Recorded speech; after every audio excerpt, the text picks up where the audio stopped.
Hi friends, ಎಲ್ಲರಿಗೂ ದೀಪಾವಳಿ ಹಬ್ಬದ ಶುಭಾಶಯಗಳು. ಇವತ್ತೊಂದು ರವಾ ಉಂಡೆ ಮಾಡೋದು ತೋರಿಸ್ತಾ ಇದ್ದೀನಿ. ಅದಕ್ಕೆ ಬೇಕಾಗೋದು ರವಾ, ಬಿಳಿ ರವಾ, ಹಸಿ ಕೊಬ್ಬರಿ ಹಾಕಿದ್ರೆ ತುಂಬ ಚೆನ್ನಾಗಾಗ್ತದೆ. ಮತ್ತು ಹಗುರ ಆಗ್ತಾವೆ ತುಂಬ ಉಂಡೆ. ಸಕ್ಕರೆ, ತುಪ್ಪ ಮತ್ತು ಏಲಕ್ಕಿ ಪೌಡ್ರ್. ಇಷ್ಟು ಬೇಕು ಇದಕ್ಕೆ ಸಾಮಾನುಗಳು. ಮೊದಲಿಗೆ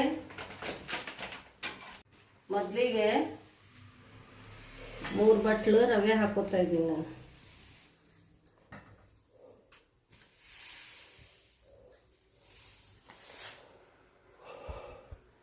ಇದರಿಂದ 3 ಬಟ್ಲು ರವೆ ಹಾಕಿದ್ದೀನಿ ಇದರಲ್ಲಿ. ಈಗ ಇದಕ್ಕೆ ಹಸಿ ಕೊಬ್ಬರಿ ಹಾಕಿ ಆದಷ್ಟು ಮೇಲೆ ವೈಟ್ ಅಂದ ಹಾಕಿ ಇಟ್ಕೋಬೇಕು. ಕಪ್ಪದ ತೆಗೆದು ಬಿಡ್ಬೇಕು. ಕಲಿಸ್ಬೇಕು ಚೆನ್ನಾಗಿ.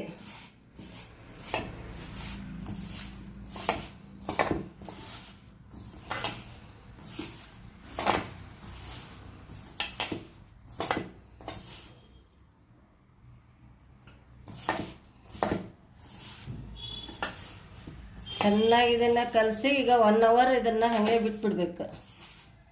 ಒಂದು ಪ್ಲೇಟ್ ಮುಚ್ಚಿ ಇದನ್ನು 1 ಅವರ್ ನೆನೆಯಕ್ಕೆ ಬಿಡಬೇಕು. 1 ಅವರು 2 ಗಂಟೆ. ಇದು ಎಷ್ಟು ನೆನೀತದಲ್ಲ ಅಷ್ಟು ಟೇಸ್ಟ್ ಆಗ್ತದೆ ಇದು. ಅದಕ್ಕೆ 1 ಅವರ್ ಅಂತೂ ನೆನೆಸ್ರಿ, ಚೆನ್ನಾಗಿ ಬರ್ತದಂದ್ರೆ. ಈಗ ಇದಕ್ಕೆ ಒಂದು ಪ್ಲೇಟ್ ಮುಚ್ಚಿ ಇಡ್ತೀನಿ ನಾನು. ರವಾ ಮತ್ತು ಕೊಬ್ಬರಿ 1 ಅವರ್ ನೆನೆ ಇಟ್ಟಿದ್ವಲ್ಲ, ಅದು ಈಗ ನೆಂದಿದೆ. ಈಗ ಇದಕ್ಕೆ ತುಪ್ಪ ಹಾಕಿ ಹುರ್ಕೋಬೇಕು ಚೆನ್ನಾಗಿ.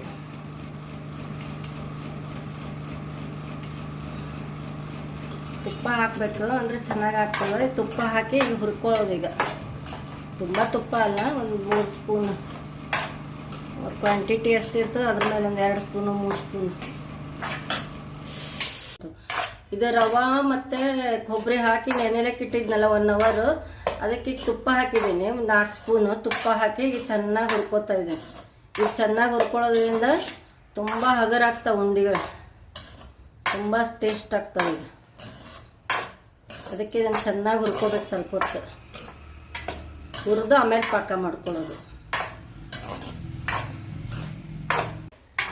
ಇದು ರವಾ ಇವಾಗ ಹುರಿದಾಗಿದೆ ತುಪ್ಪದಲ್ಲಿ. ಈಗ ಘಮನೂ ವಾಸನೆ ಬರ್ತಾ ಇದೆ, ಘಮ. ಅದು ಸ್ವಲ್ಪ ಕಂದು ಬಣ್ಣನೂ ಆಗಿದೆ. ಇದು ಈಗ ಸಾಕು. ಇದನ್ನು ಈಗ ಆರ್ಲಿಕ್ಕೆ ಬಿಟ್ಬಿಡೋದು. ಒಂದು 10-15 ನಿಮಿಷ ಆರಿದ ಮೇಲೆ ಅಷ್ಟರಲ್ಲಿ ಪಾಕ ಮಾಡ್ಕೊಳ್ಳೋದು. ಸಕ್ಕರೆ ಪಾಕ ಮಾಡ್ಕೊಳ್ಳೋದು. ಸಕ್ಕರೆ ಮುಳುಗೋಷ್ಟು ನೀರು ಹಾಕಿದ್ಮೇಲೆ ಇದು ಈಗ ಮುತ್ತಿನ ಪಾಕ ಬರೋವರೆಗೂ ಇದನ್ನು ಪಾಕ ಮಾಡ್ಕೋಬೇಕು. ಈಗ ಮುತ್ತಿನ ಪಾಕ ಮುತ್ತಿನ ಥರ ಬೀಳ್ಬೇಕು ಅದು ನೀರಿಗೆ ಹಾಕಿದ್ರೆ.